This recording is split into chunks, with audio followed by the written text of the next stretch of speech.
So, guys, I've talked about it before. I'm from Generation X, which means the people that was born between 1965 and 1980. For those who don't know, so I'm not a boomer for some of you millennials and Gen Z people, and uh, I'm not a millennial for you dumbass boomers who seem to only think in binary terms for some reason. Like they think everyone's younger than them is millennials and everyone their age are boomers. And there's a generation older than the baby boomers, the silent generation. Those are the people like President Biden's age, and they're 70s, 80s, and beyond. I don't think the generation before silent generation, the greatest generation, are still alive. If so, it's very few of them because they would probably be all centenarians now.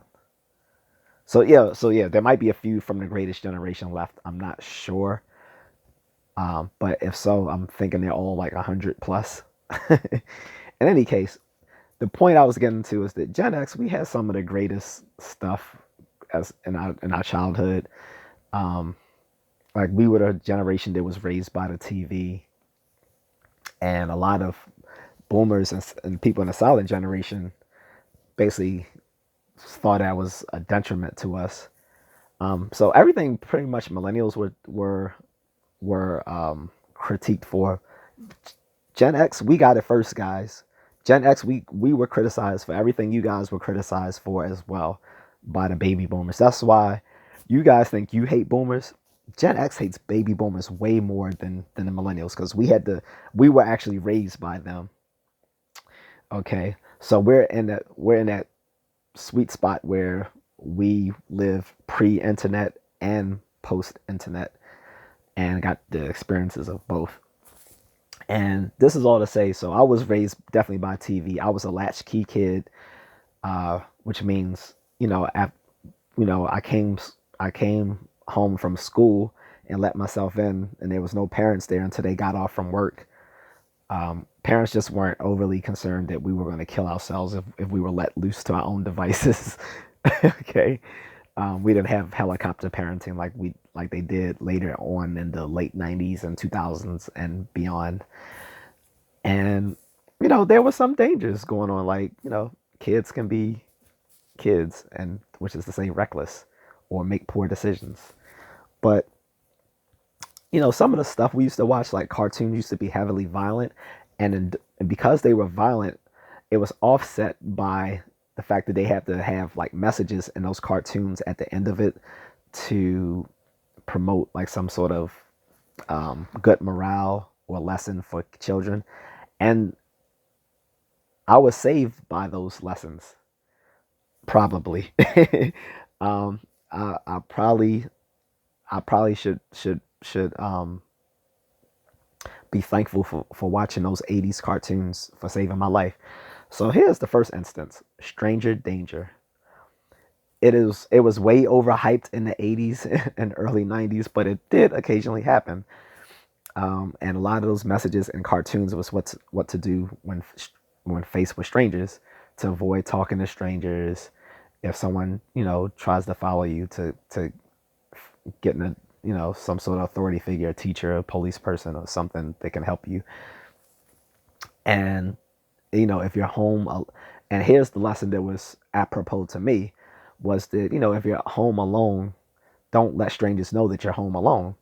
And that happened to me. I was 9 years old. Okay, this is in the 80s. Um, and again, I was home alone. I was a latchkey kid, and I was just watching cartoons or whatever I was, or probably something else. And someone knocked on the door, and they had on some sort of like service uniform, looking like they were a plumber or a cable man or something like that. Some white guy, and he was like, "Hi," he said, "Are your parents home?" And I lied and said yes. And he was like, "Oh, okay." And then he walked away. And I'm like, "Wait, what just happened?" So if I had said yes, I mean, if I had said no, they weren't home, would he have snatched me? So I may like learning that lesson from cartoons: never let strangers know that you're home alone. probably saved my life. And I don't remember which cartoon that was from because, like I said, almost all of them always talked about stranger danger. So I can't tell you which one it was, but I can tell you that all the ones I used to famously watch had lessons. He-Man, G.I. Joe, Transformers. G.I. Joe was the notorious one because they always said, um, remember, knowing is half the battle. Yo, Joe. um, and He-Man had theirs too. But this other example is definitely from G.I. Joe. So when I was little, my parents made me do two things. I went to the YMCA and they made me take swimming lessons and martial arts lessons. That's what got me started in martial arts when I was 7 years old. And I learned how to swim. So I was one of those rare black kids that could actually swim. Because if you're not aware, not too many black kids learn to swim, especially if they live in the inner city. I lived in the suburbs, but still, there's YMCA's available in the inner city as well.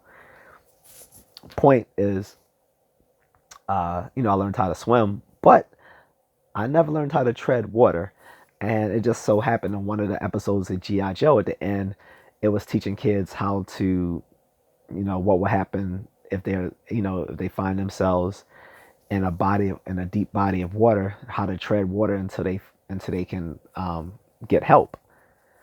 And it was like this figure eight motion, and I used it because later on I was at my father's house, like maybe a few years later, at his apartment complex, and I wanted to go swimming, but I was the only one at the pool, and the lifeguard said, "Hey, you can't swim alone in the pool, because you're a minor unless you demonstrate that you know how to swim." So I did a few laps back and forth as he asked me to do. So he knew I did that. Then he said, "Now you got to tread water," and I was like, "Oh shit!" So I remembered the lesson from the cartoon, and I just followed what they showed the kid doing in the cartoon, and I was actually able to tread water the first time I did it. And I was like, "Oh shit, this works." So again, probably didn't save my life, but it allowed me to go swimming on my own. Plus, it allowed me to tread water later on in life when I went to pools and beaches and lakes. So that's my Gen X story of how 80s cartoons probably saved my life.